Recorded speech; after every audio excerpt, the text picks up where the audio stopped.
So then guys, in this video I'm going to be showing you how to kick out of the pin systems. I had a lot of requests on my last video on how to kick out on, how to break up on submissions, so I thought, well, maybe I should do the kick out.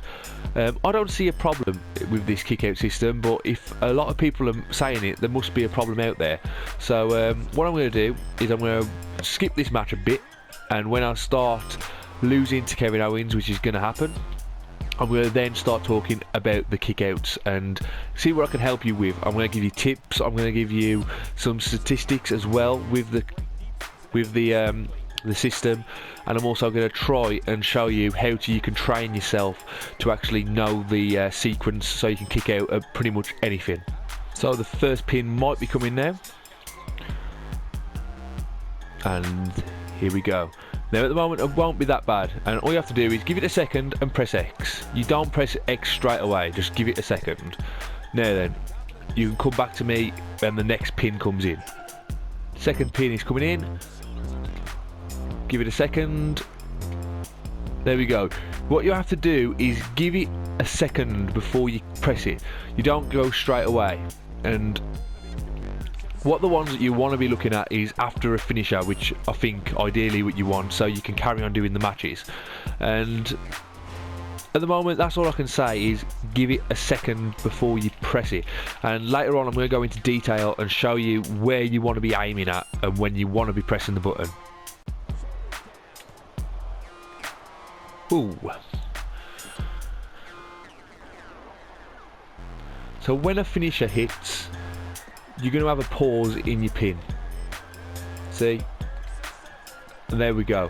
You just want to leave it just a slight second before you press X. Don't rush it and don't panic, because when you do get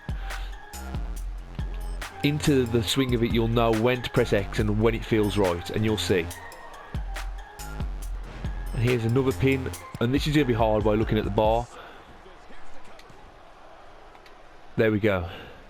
So in a minute I'm going to be showing you a picture of all the kickouts what I've just done, and I'm going to show you where the place you want to be hitting, because mainly that's where it's going to be. Apart from a few different times you're going to have it a different place in a random spot, and that's only when you're pretty much depleted and you shouldn't kick out.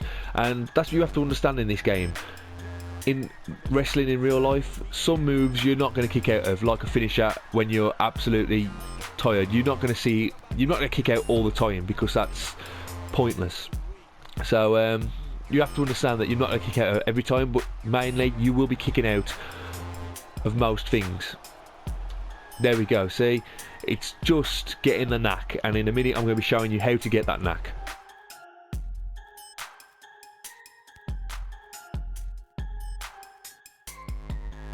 So then guys, to train yourself to actually get that feeling when it's right to kick out, you're going to have a few matches off the radar and understand that you're going to probably lose. That's what you've got to do. You've got to kick out as many times as you can, and you will get the use to it.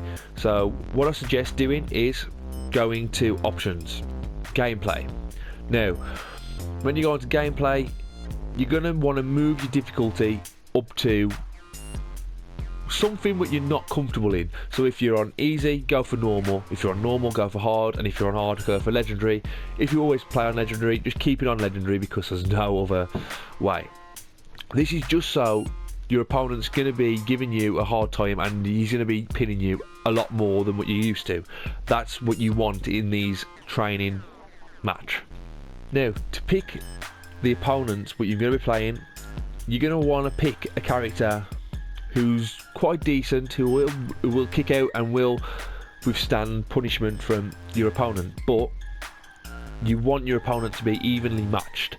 So what I'd say do is maybe a Roman Reigns versus a Triple H. This is going to be a match which is evenly. Triple H is better. Triple H is going to have pedigree after pedigree to give to you. And another thing that you want to avoid is picking an opponent with a submission move as a special move, because then you're going to have to try and escape more and they won't be pinning you as much. So always pick a an opponent who won't have a submission move. Now in the match, what you just want to do is just fight. You want to fight, you want to try and win the game, but don't pin. You know, this will give your opponent time to reverse moves, and it will give him the chance to do special moves and like a normal game, so you'll be able to get used to it. And all you want to do is experiment with the kickouts. You just want to count and use the stuff what I've showed you on like where you want to hit it and where you want to where the thing might be, because there is a huge chance where that bar will be, and that's going to be at the 3/4 mark where I showed you earlier. That's where you want to aim, and you just want to feel where you just want to keep pressing X and actually feel. With this video, it might help you. Like I said, you can't actually win the count, you can't win the system, but you can damn sure train and know where the bar will stop when you press X, and that's the only way you can do it, unfortunately. So I hope this video has helped, and let me know what you think in the comments. And now I just want to show you when I trained, this is what I got in a 24-minute match. I just kept kicking out, and I wanted to show you guys this.